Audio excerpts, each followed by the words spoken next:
dalam penjelasan yang sudah lampau, jadi mukhalafah lil hawadis ini adalah adam mumatsalati syai'in minal hawadis lahu ta'ala.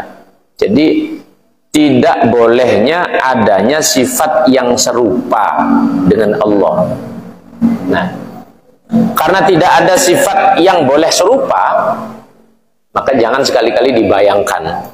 Kalaulah kita baca Quran, baca hadis, atau mendengarkan ceramah di YouTube, atau kita lagi ngobrol-ngobrol, berdebat, bercanda, bahkan pakai candaan, jangan sampai berpikir Allah itu sama dengan makhluk.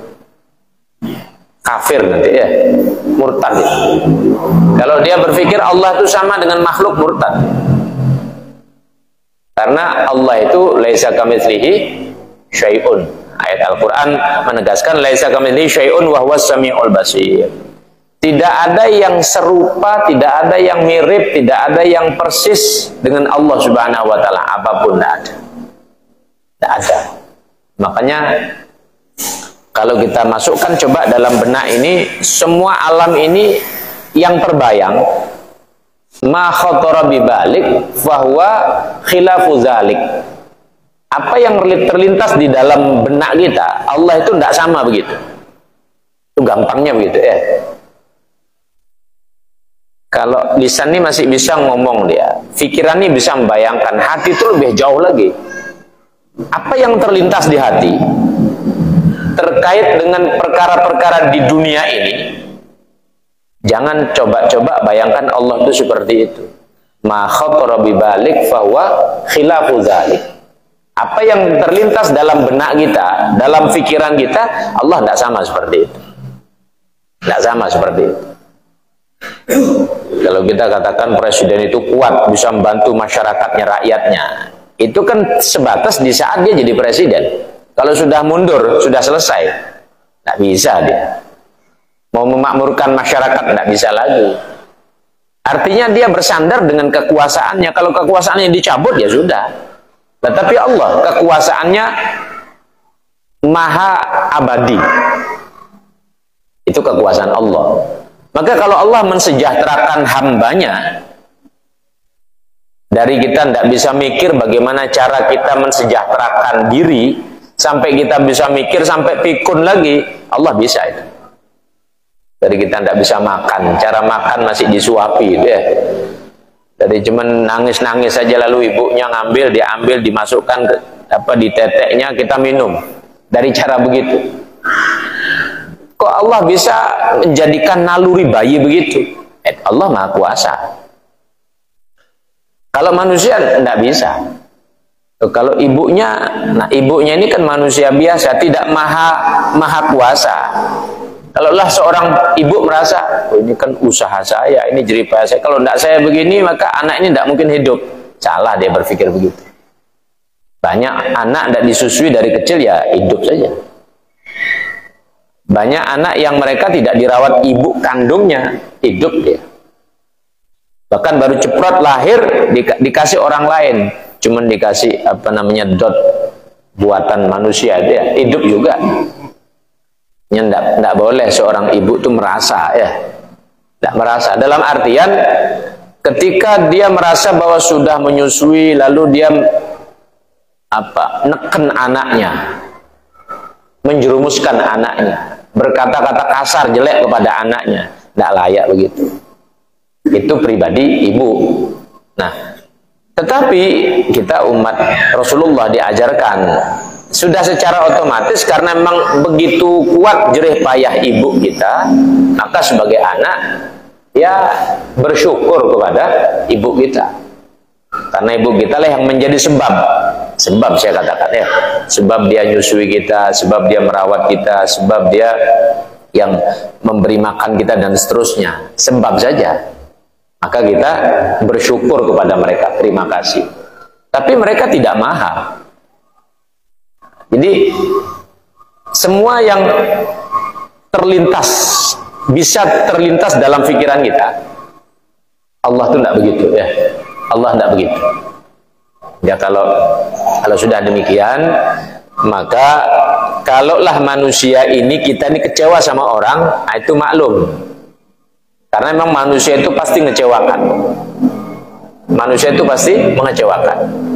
Tidak bisa manusia itu nyenangkan terus, tidak bisa. Satu saat dia akan mengecewakan kita, atau kita mengecewakan dia. Satu saat akan seperti itu. Nah maka kalau demikian, kembalikanlah ke sini. Oh memang manusia ini bukan maha. Ya kita maklumi begitu ya. Kita sadari. Jangan kita nuntut manusia seperti malaikat, apalagi seperti Allah. Karena memang tidak begitu posisinya. Laisa kamitslihi syai'un wa huwas samiul basir.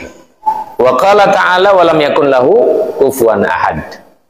Dan tidak ada yang setara. Nah, kalau Allah disifatkan mumasalah, sama dengan makhluknya, lo Allah ini lam yakun lahu kufuwan ahad. Tidak ada yang setara.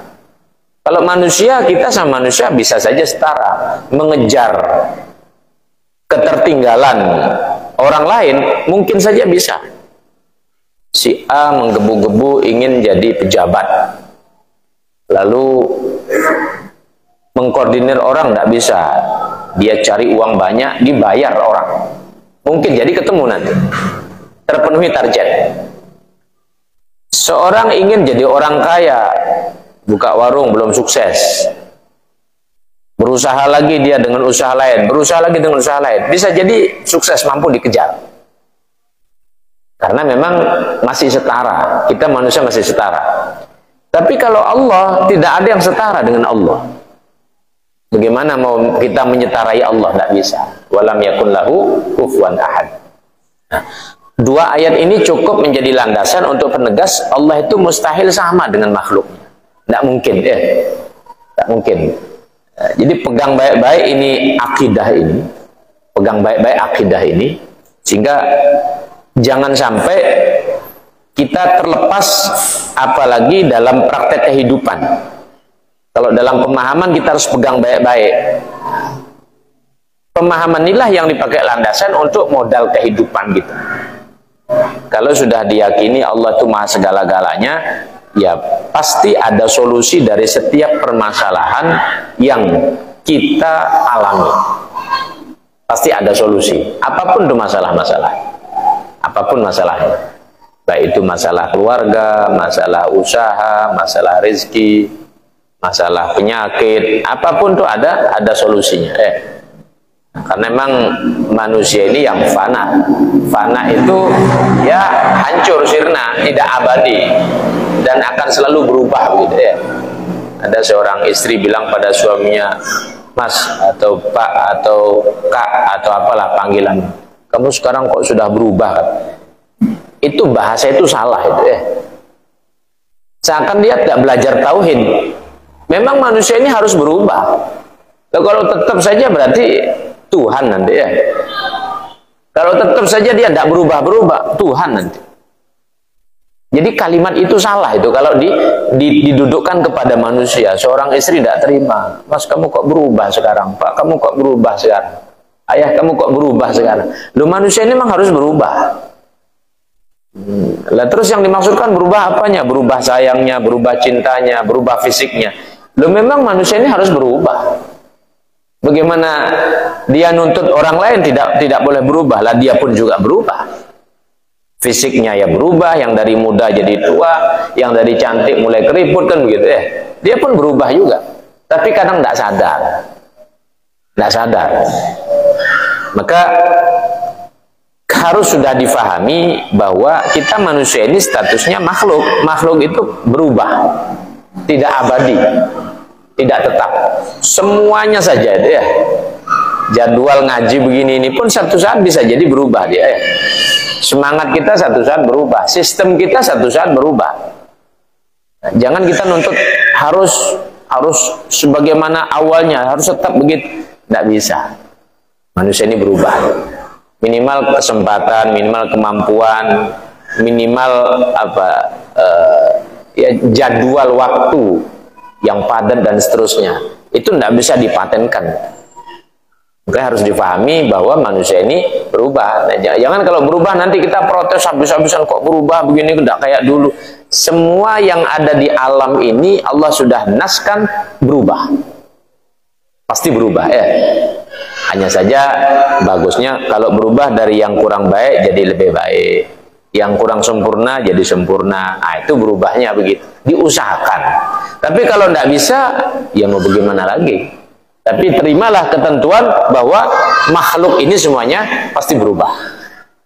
Pasti berubah ya. Yang maksiat tadinya jadi taat. Ada, saya lihat video di salah satu media sosial itu. Ada seorang perempuan itu. Seorang perempuan bule ya.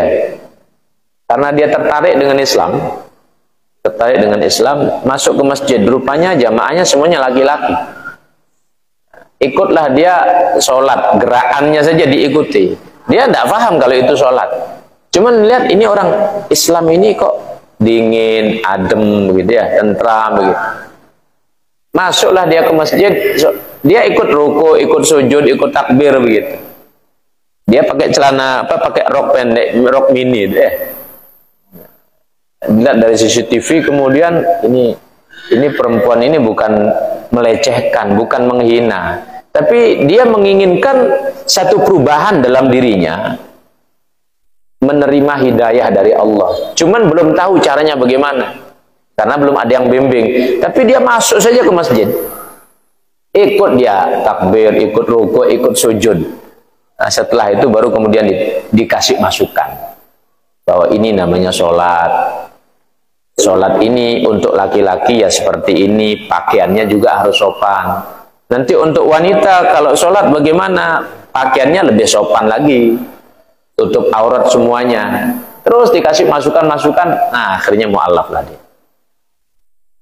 Jadi untuk apa? Menerima hidayah Allah ini berbagai macam cara. Artinya perubahan itu kita tidak pernah sangka-sangka.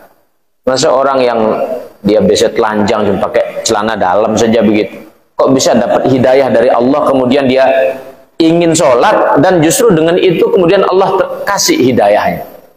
Nah, tidak pernah kita sangka ya, tidak pernah kita sangka. Makanya ada ajaran ulama mengajarkan pada kita, janganlah kita suudzon kepada kekafiran, kepada kekafiran seseorang, untuk dia akan terus jadi kafir saja.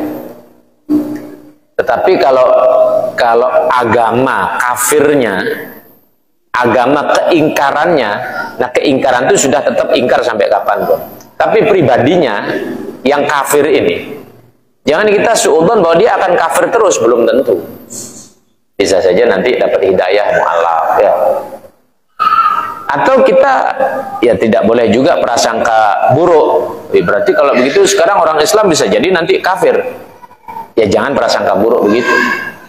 Ya kita doakan mudah-mudahan yang sudah beriman Allah jaga keimanannya. Mudah-mudahan yang belum beriman Allah kasih bimbingan hidayah iman. Mudah-mudahan yang sudah murtad Allah kasih bimbingan lagi untuk jadi orang beriman. Kan seperti itu. Nah, ini bagian yang harus kita pahami. Maka kesimpulan dari pembahasan satu poin, sifat Allah mustahil mumatsalah lil hawadits.